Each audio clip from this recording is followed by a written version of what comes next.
लेकिन उसी रात हरिया उसी तालाब से गुजर रहा था तो उसे अपनी आंखों पर यकीन ही नहीं हुआ। दरअसल उसकी आंखों के सामने तालाब के ठीक ऊपर एक सड़ी गली लाश हवा में जस की तस पड़ी हुई थी।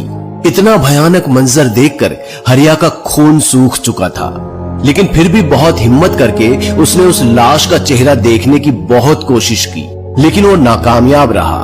फिर किसी तरह डरता हुआ वो घर आ गया तो उसकी पत्नी उसका हुलिया देखकर समझ गई थी। हरिया की पत्नी ने हरिया से बहुत पूछा कि उसने कुछ गलत देखा क्या, क्यों डर के मारे उसका चेहरा सफेद पड़ा हुआ है।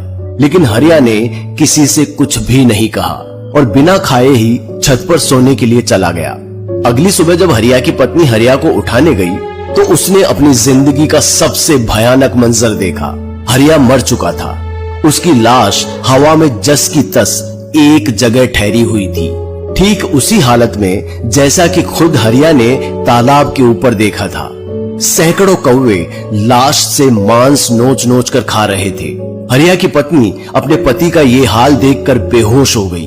वो तो शुक्र है कि लाला ने हरिया की लाश को दूर खेत से ही हवा में उड़ते हुए देख लिया था।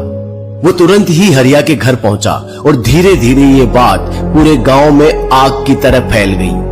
सबको लगा था कि जो तालाब पर लाश ढूंढने गया था वो लाश अब उनका भी वही हाल करेगी जो उसने हरिया का किया था। ये लाला ने तो हम सबको मौत के मुंह में धकेल दियो है। अब बताओ कहाँ बिगाड़ो तो हमने इसको। पता नहीं किस जन्म को बदलो ले रहा है हम सबसे। हम तो कह रहे हैं कि साला यही मनहूस है, इसे ही गांव से निकाल फेंको। हाँ। गांव वाले लाला के बारे में तरह तरह की बातें करने लगे, उसे कोस रहे थे, गालियां दे रहे थे। धीरे धीरे लाला और उसकी बेटी हेमा का गांव में रहना मुहाल हो गया था।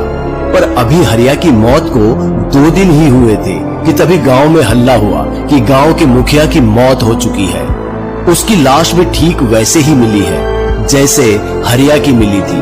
आंखों की जगह 2 काले गड्ढे, बदन में जगह जगह कौवों ने मांस नोच कर गहरे जख्म बना दिए थे। गांव में किसी की भी हिम्मत नहीं होती थी कि एक बार कफन को उठाकर मरने वाले का चेहरा देख सके।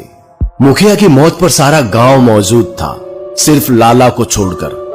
इस बात से सबको यकीन हो गया था कि इन मौतों के पीछे लाला का ही हाथ है। देखो हम कह रहे हैं कि ये सब लाला का ही किया धरा है।